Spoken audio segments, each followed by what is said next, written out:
But a couple of other things that kind of struck me was I thought Harburg's TD throw to Camonte Grimes in the third quarter was a really nicely thrown ball.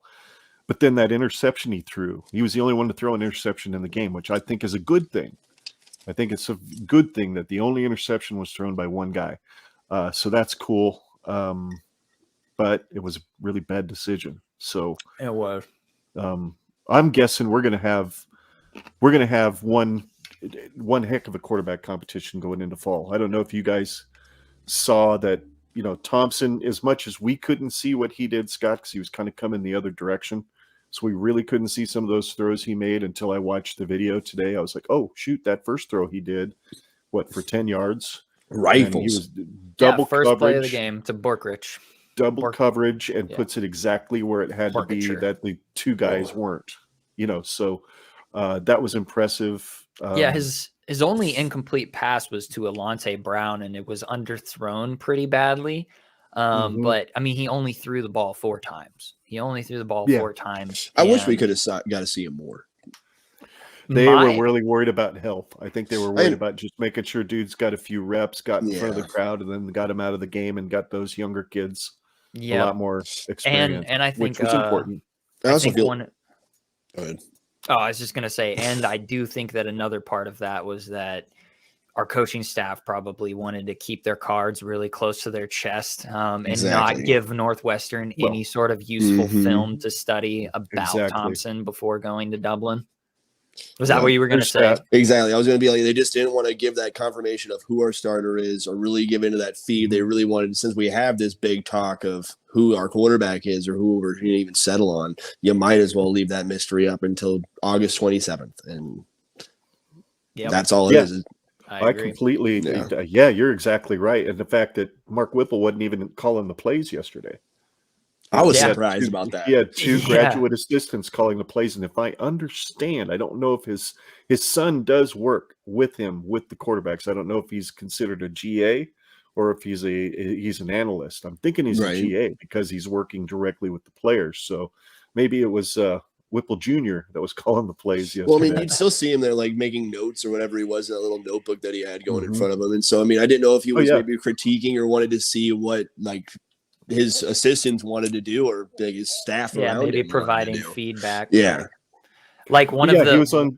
Yeah, go ahead. I was gonna say one of the parts that I'm sure he was probably smiling about. I even in the highlights I couldn't see Whipple's face, but when they did that little trick play with Alontae Brown where they yeeted it over to Alontae and he was just gonna go toss it up down the field. It didn't work out as planned, but it was definitely the one trick play that they pulled off or that they didn't pull off in the spring game. And that was, I'm sure Whipple was probably grinning at that point. It was just like, oh, you beavers. Sure. Well, it's at least one thing that's on film for Fitzgerald to go, oh crap, they might throw this at me. Yeah. I feel like we've always had to have them worry about our trick plays. We have. I mean, Frost has been pretty good at throwing some stuff out there that people haven't seen before. And I know Whipple's seen it all. So I have no doubt that there is I did see some similarities between what Frost was running last year and what Whipple is running this year. But, it's a spring game where they're not showing a lot of stuff. So yeah. And I mean, they're never going to show probably what we've seen before and not what you're going to see. So I'm really looking forward to seeing where we go from here. So now we're to the off season. But before we get there, as I said, standout player on D was Jamari Butler, 6 tackles, 3 of them solo, 1 sack, 1 tackle for loss, 1 quarterback hurry. Trevin Lubin was the leading rusher, guy I didn't even know was on roster until I read the rosters 2 days before the game. 91 yards at 8 carries, 11 yards per carry with a long run of 32. A.J. Rollins, a tight end, was the leading receiver, which I think is pretty notable since, as we talked about last week, Scott, that a lot of these new plays now have tight end as the first read for the quarterback. Mm-hmm. With a long of 27, and that was on that really nice toss from Purdy. And then the leading passer was also Chubba Purdy, was 5 for 10 for 63.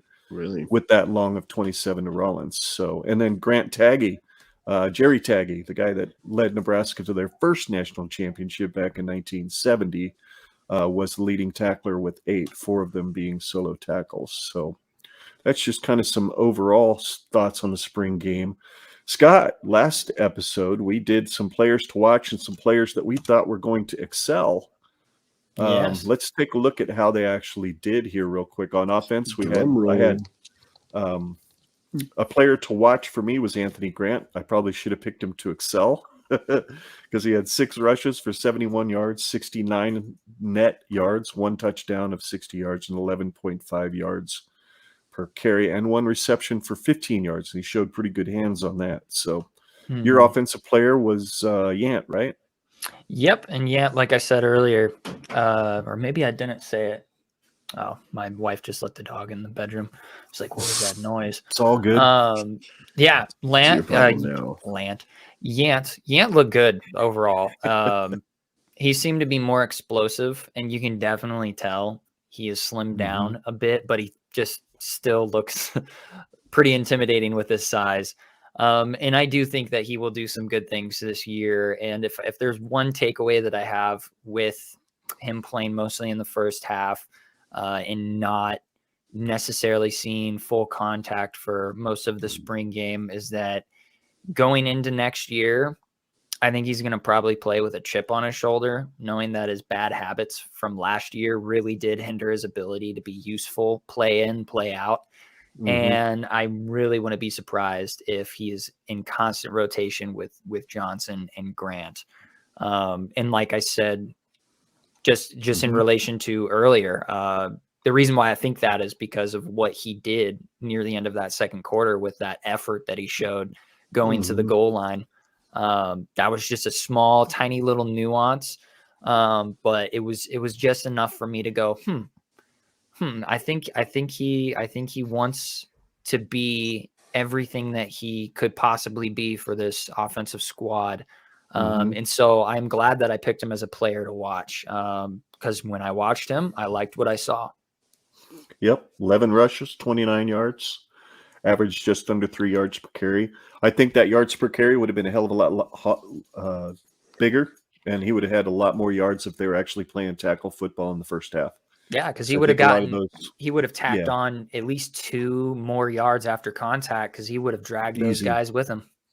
Easy. So, yep. And then players on defense to watch, I had Ernest Hausman. That was not a bad pick. He's second leading tackler on the team yesterday with 7 total tackles, 6 solo, 1 tackle for loss, and a quarterback hurry. And then you had Kapai, which was also not a bad pick. I think he was 4th or 5th on the team in tackles with 5 and 3 solo.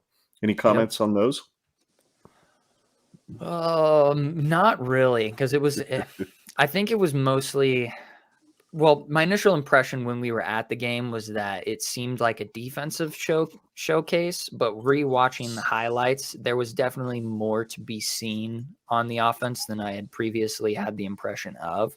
But yeah, dude, like Jamari Butler looked good. I mean, Taggie. I mean, granted, it was, no pun intended, granted it was in the second half when we were putting in our 3s and our 4s and a lot of the walk-ons.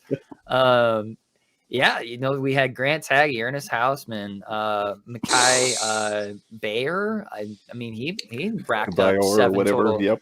Yeah, he racked up 7 tackles, and then another Hausman, Ashton Hausman. He got a total of 3 tackles. Yeah, it was interesting. I was impressed with Kapai. He looked like he was running around all over the field, and that was probably the best impression that I had of him, was just his running around everywhere. Or Kapai? Did I say Kapai or Hausman? I meant Kapai. You meant he was running. Well, Malga Clements made a little bit of noise too. I think he had 4 or 5 tackles for the day too. So yep, he seemed to show up on quite a few of the highlights there that they showed on YouTube. That link that you sent. Hey, Luke, was there a couple of players on offense or defense that you were kind of watching yesterday to see what they would do? I mean, I really just wanted to see what Grant was, all the hype was about him. So a lot of people said there was the speed and all this and acceleration for him. But I mean, I was still waiting to see Yant get more settled in than he did last year. I was more Yeah, wanting to see some of our old players that didn't really get their big shine, like Smothers. I wanted to see if they could either feel the pressure or play with the pressure. And for Smothers, you really saw him, I feel like, play with the pressure, not kind of just going with it. Like you could kind of see him kind of get overwhelmed at times when you'd see Purdy just get comfortable and do some dime passes, or Thompson just rifle. And even though when Thompson was having some misses because he would just overpower it seemed, and it would just either go a little flat or literally short. But then, I mean, you just kind of see Smothers more worried about if he should run, if she move. And I don't know, it was just kind of seeing a lot of the players that were already there and settle in. I'm more trying to see, I wish I could see more of the defense than I did, just because I feel like with it being the spring game, they could not really, I guess, be as aggressive. Yeah, because the number ones, like all of our ones, like all of our starters were basically playing two-hand touch for most of the game.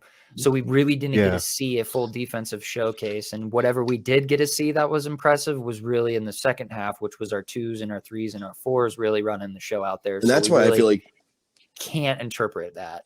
And that's why I feel like you got to see a lot of more tackles from some of the players, because you're just in there, instead of being all engaged and trying to get your sack or trying to get in there and get your tackles, you're sitting there being able to look around and follow the play and see what's going on more than being involved in your job as murdering the man with a ball.